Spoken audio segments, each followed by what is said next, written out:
What's going on, Lions fans? Welcome to the Pride of Detroit YouTube channel. I'm Miko, joined by my guy, Morgan Cannon. And Morgan, today is the day where NFL rosters had to finalize their 53-man rosters, which means we at least have a very good look at what the Lions roster is going to be going into week one. And obviously that's going to, fluctuate a bit as you have active players and inactive players for game day. But at least as we currently stand, the Lions have their 53, or maybe to be more accurate, 52 players that they're going to have rolling into the season. Yep. So still at 52 right now. There was some breaking news right before we jumped on here that we're going to get into. But yeah, sitting at 52 right now. So I'm still interested to see what they're going to do with that, but excited to know like what we have working, moving forward, right? Yeah, absolutely. And just as a warning to everybody, or give, I guess, a heads up to everybody, if it feels like Morgan and I are going pretty quickly through this video, it's because it's storming here in Michigan and we may or may not lose power. One of us, both of us, who knows? So we're going to try and get through this as quickly as possible and at least try to get our thoughts out there. Yep. I live in that part of Detroit. If y'all know Detroit, like I live on the east side, and man, if God sneezes too hard, we lose power. So y'all know I knock on the wood, got to keep it moving. But yeah, hopefully we get through it. Bro, it was wild. We went to meet the teacher for my youngest daughter, and the power was literally flickering at the school. Oh man, yeah, it's pretty rough, bro. Yeah, it's pretty bad out there. So again, hopefully everybody's being safe at the time of this recording. I'm going to try and get this video uploaded tonight because, like I said, there's a lot of big things that have already occurred with the Lions. So with that said, Morgan, let's jump into that breaking news that you talked about before we even talk about the rest of the roster. You and I talked about, again, it might have been the last video, maybe the video before, about, the Lions really needing to find, some wide receiver depth for this roster. And we even kind of hinted at the fact that, hey, when the Lions finally start to cut down their roster, don't be surprised if they only carry 4, because, being kind of buying into what Dan Campbell was saying, they weren't going to carry a 5th receiver just because they felt like they had to carry a 5th receiver. Fast forward to today when they make their initial cuts. Currently, there are only 4 wide receivers on the active roster, but that breaking news that we're talking about is the Lions signing Tim Patrick to the practice squad. He hasn't been signed to the active roster. He's only been signed to the practice squad. Yeah, which I like. Get him. Patrick is a veteran, so he doesn't have to go through the waiver process. Drafted in 2017, played his 4 years as a pro in Denver. Has been hurt last 2 years. 22 was ended with an ACL. 2023 an Achilles. So he is coming back. 8 years old, big body, 6'4", physical. During 2020, 2021, his 2 most productive seasons as a pro. Good production, man. You got 51 and 53 catches respectively, 6 touchdowns in 2020, 5 in 2021. So we'll see. I don't think it's a guarantee or anything, but it's cool that a player like Patrick, who I'm sure a lot of teams had interest in, he has his pick of the litter, and he's like, yeah, I'm going to go to Detroit for a lot of reasons. And it kind of feels cool, right? Like we're one of those teams. I think he can kind of come into Detroit and fit that same type of role. And just real quick, quick correction here. So Tim Patrick is 30 years old, right? Last time he played, he was 28. So he's now 30, Good. My bad. coming off You're those right. injuries. But I think to your point, though, he comes into a situation where I think the expectations can be very similar to what they were in Denver, where he was kind of that third receiver there that occasionally got to benefit from the likes of Cortland Sutton and Jerry Jeudy being the top dogs in that Denver offense. Well, he gets to come now to Detroit where, again, you kind of take your pick of the litter, right? He doesn't have to be the third option. He doesn't have to be the fourth option.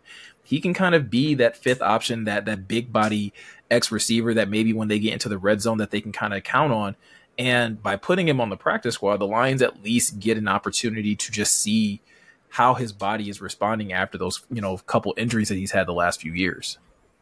Yeah, and everybody knows how serious Achilles injuries are, and modern medicine has come a long way, but that's a brutal injury still, especially for skill guys. So it'll be interesting to see. And yeah, good catch, 30. I was looking at Pro Football Reference, and his last age was 28, which makes sense because he was 28 in 2021, Morgan. So yeah, good catch, Miko. But yeah, I want to see how he comes along in camp, because I think it'll be a good sign if he's only on the practice squad a week or two, and then the coaching staff's like, yeah, let's get him up. he could help us. Yeah. Because you're right. Lions have enough weapons to make this offense a top offense, maybe the best in football still, but it'd be nice to have someone, we've said it a zillion times, in that Josh Reynolds role, running that deep, like that dig that Jared Goff would hit him for like a chain mover over and over, that end breaker to move the chains. So, yeah, hopefully that's good. Hopefully, I think it'll be, like I said, good sign if it happens quickly. If it takes a little while, if we're like a month into the season, that's when I might be like, dang, man, maybe he's just not moving well. But word is he had a pretty good camp in Denver, which I don't know much about the Denver beat, but we'll see. Yeah, and like you said, by having him on the practice squad, if the Lions, again, maybe they're just like, maybe they do like him, and maybe they feel like maybe he will take a little longer to be up and ready to be game ready. By putting him on the practice squad, you can still go out there and find other wide receiver talent that could probably fill in the gap as well and kind of rotate them in and out of the practice squad without having to take up a roster spot as of right now. But with that said, let's kind of jump into the roster, and we're not going to go and break down every position group. If you guys want to go over to the Pride of Detroit website, Jeremy has a great article where he's already broken down by position group what players have made the roster. So what we're going to focus on in this video are just some of the big questions that we kind of have regarding the roster. And by doing it this way, maybe we'll touch on a couple players here or there. But like I said, if you want like an in-depth analysis on who made the roster and which position groups, I definitely recommend you check out that article. And I'm sure Jeremy and the guys, once they're able to do a live stream, they're going to dive into that as well. Yeah, for sure. And I love the way Jeremy and Eric are good about organizing these articles in like a really aesthetically like pleasing, like easy to digest way. So definitely go check that out. And I'm excited to get into it. Two players, important to note, like we just talked about, Tim Patrick on the P squad. So still sitting at 52. So we'll see what happens for that last roster spot here soon. I don't really have any predictions. Do you? No, not really. I mean, I think like I said, the most obvious is that if Tim Patrick is ready, then it's an easy elevation. Yeah. But like I said, there's a lot of juggling that we're actually going to get into in some of the questions that we have that the Lions may still have to do with their roster. So with that said, Morgan, when you look at this final 52-man roster, what was like the biggest surprise when you finally saw like the full list of players that made it versus the players that got waived or cut? There's quite a few surprises, but I think the biggest one still for me, especially after the news yesterday that they were moving on, they were waiving Shane Zylstra, was James Mitchell not making it, because I thought they would have kept 4 tight ends, but they went pretty heavy on defense, man. And we're going to get into that in a bit too. So it makes sense that those roster spots have to come from somewhere. It's very much with building an NFL roster. It's like it's a delicate balance. Like it's a lot of like give and take and finding the happy medium. So hopefully they got it right here. Only 4 receivers and 3 tight ends. So I think that was why I'm extra surprised, because you're only carrying 4 receivers right now, like we just talked about, and you went with 3 tight ends. So you got 7 pass catchers total. Some teams carry 7 receivers. Yeah. But you do have Jahmyr Gibbs, so I understand that. You have David Montgomery, all that. You have Sione Vaki, depending on how quickly he can come along. So there'll be ways to work it, but that was my biggest tight end, James Mitchell. I thought coming out, he had a lot of tools. Like I thought he had the ability to be like a true, do it all tight end. He could catch a little bit, put his hand in the dirt, block, big body. But yeah, we had heard his camp hadn't been going the best, and the Lions are true to their word, man. Yeah, those that perform get a spot on this roster. That's a really good call, because I was in the same camp. Like once it was announced that Zylstra got waived, I was like, oh, this must be great news if you're a James Mitchell fan, because like we said, even if they were going to keep 3 tight ends, I still felt fairly confident that James Mitchell would be one of the third. But no, that third tight end spot went to Parker Hesse, and clearly he earned it by the way that he played the position. And it was a very different style than James Mitchell, but I think they are looking for another tight end that can go out there and be that physical blocker and things of that nature.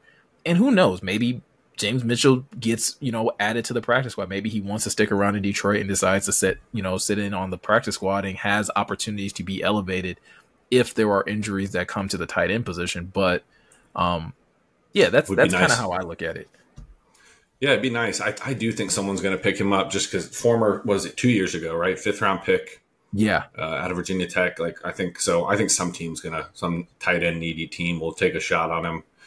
So, but yeah, it'd be nice. I do think they need to get a couple capable bodies for tight end and receiver on the practice squad because I don't, yeah, it's a little thin. Yeah. Hopefully it doesn't matter, but it's a long season, man. It's a marathon, like they always talk about. It's about to be a long 18 plus, hopefully, game season. So, Yeah, 100%. I know for me, one of the biggest surprises when looking at the final list of who made the roster, I was not expecting 6 linebackers, Morgan. That I thought the 5 that we all would have thought, right? Anzalone, Campbell, Barnes, Rodriguez, and Jalen Reeves-Maben. I thought I thought you were set at linebacker. 5 felt like plenty, but Ben Neiman makes the roster, and it's one position, but like you said, like it's one position when you start to look at like, well, you chose Ben Neiman over James Mitchell, you chose Ben Neiman over Donovan Peoples-Jones or something of that nature. It clearly goes to show the type of investment that they're trying to make in that defense, and also a credit to Ben Neiman to making such a big impact when he had opportunities, probably both in special teams and on defense when he got to be on the field.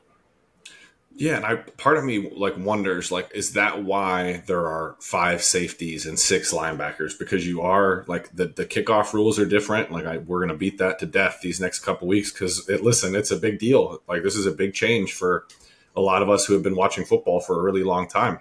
So yeah, I think that has something to do with it, right? Because you want athletes out there that can block a little bit and hit people and run because you don't want to be giving up these big returns and putting offenses in, good shape. So yeah, I think that's part of it, right? Yeah, I think that's a really good point. When you start to look at, again, how the special teams rules are changing, you would probably rather have a linebacker or safety in those situations rather than a tight end or a receiver that you're hoping will be physical enough that'll have that buy-in. Not to say that there aren't tight ends and receivers that are in those reserve roles that are great special teams players, but at least it's going to translate a little bit easier in terms of the mentality when you're working with, defensive-minded players. Yeah, I agree. I think it's just, especially if you're Dave Phipp, I'm sure he would agree with you. You know what I mean? Like the Lions special teams coordinator, I think, yeah, give me a linebacker or a safety all day because those guys want to get downhill and hit people.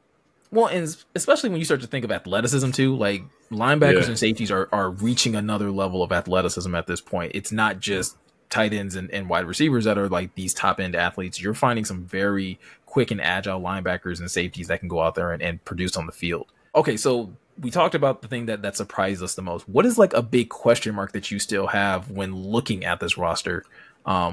What kind of stands out to you in that space? Well, yeah, I'm probably gonna know this is coming, but I'm gonna go with receiver still, just because. Listen, I love the weapons. We just talked about all of them. The Lions have some of the best weaponry in the NFL, but it'd be nice to have. I don't think Josh Reynolds had 40 catches last year. I believe 32 of them were first downs. So he was like a chain moving machine, man. So I really do think, and I know Sam Laporta is going to take a chunk of that role, but it'd be nice to have one more dependable set of hands. So, and that's the luxury of having such a really like developed roster, right? Miko, like, yeah, if I'm sitting here splitting hairs about the third receiver, like the third receiver in terms of target share, while you have 2 running backs, really good running backs, the best offensive line in football, Sam Laporta, blah, blah, blah. So I think that's probably still my biggest question mark, but what about you? I'm going to go with a decision that they made, which is the decision to waive, Kyle Peko. We had seen a lot of Kyle Peko repping with the first team ahead of Broderick Martin, especially like near the end of camp. And the final roster comes out. We obviously know about DJ Reader coming off the PUP list and at least trending in the right direction to start playing. They still do keep 4 defensive tackles, which still is like a good number, right? Makai, like it's really a credit to Makai Wingo to have made the roster. Broderick Martin gets put on IR, being designated to return at a later date. But Kyle Peko was getting so much usage that it kind of just felt like missed opportunity to as far as letting go a defensive tackle. But you and I were kind of talking about this before we started recording. There may still be some shuffling of the roster that could eventually lead to Peko getting back on this roster, right? I think so. Like if Peko wants to sign on the practice squad and then get elevated, there's all those rules with like how many times a player can be elevated until they're, they can't be elevated anymore. I got to check that. But Eric, that's something Eric knows off the top, which I commend him for. He's like, oh yeah, it's this many elevations. But yeah, he could make it back. But at the same time, maybe someone needs a nose and they'll take Kyle Peko. The only good news I can take out of this is because they asked Dan Campbell the other day, and he was like, I won't say no that Reeder won't be ready to like week 1. And I'm like, if he's not saying no, then there's a chance, like, shoot. And then that makes me feel warm and fuzzy then because, that's the best nose tackle in football right now. So if we can have him ready to go week 1. That's a really good point, right? If DJ Reeder is available, then, like, again, the need for a Kyle Peko definitely starts to like move further down the list because you still have Levi Onwuzurike. And if Mekhi Wingo is someone that you feel confident enough of playing, you can go that route as well. Something else that I was considering and thinking about when looking at the roster, John Kaminsky made the roster. As far as we know, John Kaminsky's not going to be able to play anytime soon. So I also kind of wonder if there's a play coming where the Lions are waiting until like they get past these final roster cuts and things of that nature, move John Kaminsky to IR, and then go back out and get Kyle Peko and add him as depth alongst the interior of their defensive line, and maybe use Levi a little bit more on that defensive end, kind of moving him back and forth between big edge and D-tack and a 3-tech. Yeah, I think that's a definite possibility. And with all those, like Mekhi Wingo can play the 3-tech. You could probably bump him out to 5 because he's so athletic, he's so explosive. It'd be so nice to have Reeder. Who'd be so happy if Reeder's ready to go week 1? Aleem McNeil, because he's like, yes, bet you don't got to worry. Like, I don't have to go and like play a gap and a half or even 2 gap. Like, they're just going to put me at the 3-tech for the most part and let me dog a guard the entire game. Because that's what I'm sure that's what Aleem wants to do, because that's what's going to get him paid like a top flight defensive tackle. So I really hope that's the case, man, because if Reeder can stay healthy most of this year, that's when I'm thinking like we're going to have to back up a little Brinks truck for Aleem if he's going to stay in Detroit, because that man's going to eat, in my opinion. And listen, Brad Holmes has already kind of proven that he is a wizard at structuring these contracts to make sure that his guys get taken care of, but at the same time, make sure the team is in a really good position. So yes, Aleem is by far one of the biggest beneficiaries of having DJ Reeder healthy, and especially if he's going to be healthy week 1 against the Rams. All right, Morgan. So with all that said, when you look at this roster, what are just your overall thoughts? Like, are you satisfied? Are you still like, I don't know. How are you just overall feeling when you look at this roster at this point? So I'm kind of proud of myself, bro. I can't lie, because I'm being like, we're getting to this point, which I was like, well, maybe it'll come one day. And I'm a pretty optimistic person about a lot of things. But like for a long time, I'm like, dang, I'm 30. I don't really know if this is going to happen. And then now look at where we're sitting now. Like we just talked about it. We're splitting hairs. Like your biggest question mark was about keeping tackle 4, maybe. Yeah, exactly. Like so, and mine was wide receiver 3. Like this is an elite roster. That's what comes to mind. And I'm still being objective because we're nitpicking it, and that's what we do. Like we're trying to find the fault and like what's going to go on. But like this is elite, man. This is, you got difference makers damn near in every room. Like it's deep. You got like looking at the cornerback room, right? We talked about it a bunch. Kendall Vildor played every snap, if I had to guess, if I didn't go check Pro Football Reference for the NFC Championship, or almost every snap. He is probably going to be corner 6. Yeah. So, and yeah, that's pretty good. You got Enish Rakestraw, who in my opinion could play for a lot of teams right now, who's probably not going to start right away. He's going to have to get snaps where he can earn them. So it's just a deep roster. It's ready to go. I think the Lions realize we could do a little something here. And I love that they're in the NFC too. I'll tell you that. I think about that all the time. Yeah. I love that. I think for me, when I look at this roster, I don't know, Morgan, when was the last time I could say, and it's something similar to what you're saying. Like first and foremost, roster is stacked from top to bottom, and it feels like it, right? There's quality depth in certain places, wide receiver and wide receiver is like the question mark, tight end is a question mark. I look at this roster though, and the thing that stands out to me is like the offense is absolutely like stacked at the top. Like some of the best players in the league are on your offensive side of the football when you look at your offensive line, your quarterback, your wide receiver, and your running backs, right? And your tight end. top tier talent, right? Top 100 type of players in the NFL type of talent.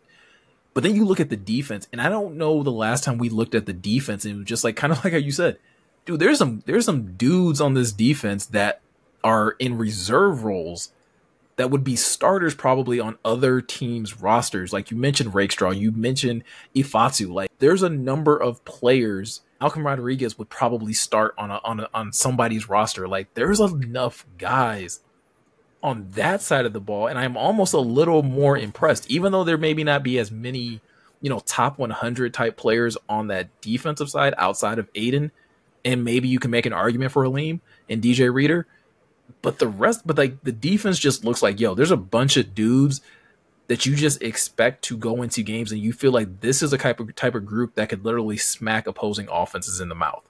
And I don't mean to make that sound like overly like Lions fanish, like I'm like just like hyping them up too much, but like I don't remember the last time this team just felt complete on the defensive side. It doesn't feel like there's this huge gap on the defense where like, man, they're strong here and there, but man, if we get attacked here, we're at a disadvantage. You feel very comfortable, at least I do feel very comfortable when looking at this defense right now. No doubt. Like even you go back to that 2014 defense, which was like historical in like several categories. Like they could, the front was nasty. You could rush the passer with 4 guys, and that covered up a lot of weaknesses in the secondary. Where is if this secondary the young players can play well enough, I think you're in a good spot to take some serious steps. Do I think it's going to be an elite defense? It could be a really good defense, but even if they're just average, man, or a little above average, shoot, this team's going to win a lot of football games because like you talked about earlier, I laughed in my head because you were like receiver room and tight end room. Shoot, did Sam make second team all pro as a rookie? I can't remember. I'm having a brain fart right now. I don't think he's a maybe. Pro Bowler. He was a Pro Bowler for sure. Because Panay was first team, Saint was first team, Frank was second team. That sounds about right. Because I think Kittle and Kelsey got like the tight end all pro votes. Yeah. I used to like Kelsey, but now I don't. I'm not even a Taylor Swift hater either. I'm just tired of it. Like, I don't know. I just don't like it. They still have one of the great, like, best podcasts. Oh, yeah. I like it. I like Jason a lot. I mess with Jason, man. Dude, both of those guys just seem like people that, like, you would absolutely catch a beer with. But we digress. Absolutely. But the defense, and there could be some Pro Bowl level players right here. Like if Hutchinson truly can take a step like people are talking about, like, and he starts flirting with that upper echelon, then like I think Jack Campbell's about to have a monster year. Brian Branch. Yep. And we haven't said, that was the first time we said Brian Branch's name this episode. And normally we say, see how far this team has come. Remember last year where it was just like every sentence was Brian Branch is one of the best players on this defense. Yeah, we hadn't even said his name. So yeah, I really do, man. I think this is and we're Lions fans. That's the end of the day. Like we get some comments like you guys, like someone called us bandwagons. I'm my brother. Like, I don't know if that person knows the definition. Yeah, I'm like, we're not new to this. We're true to this. Okay. Yeah. So, it's just cool to be here, man. Like I'm trying to appreciate it and we're still trying to poke holes in it because that's what we're supposed to do. But yeah, that's what it means to be objective, right? It's funny though, too. Because if we poke holes in the wrong place, then it's like, wait, what do you mean you're questioning Brad Holmes' ability to evaluate talent? No one said that.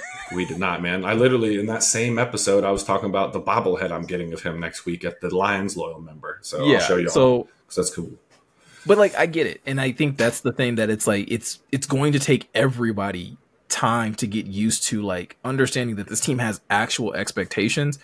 And yeah, I think once the season kicks off, it's going to be interesting to see, I think even for you and I, how much we hold this team accountable for where we think they should be. And not just, again, be happy for the fact that we got there once. Getting to a point where we can evaluate this team on a week in, week out basis to be like, yeah, we got here and now we have to stay here. And I think that's something that Dan Campbell has been preaching. I think it's something that the players have been preaching, the ownership. So it's just, we as fans have to get there too. 100%.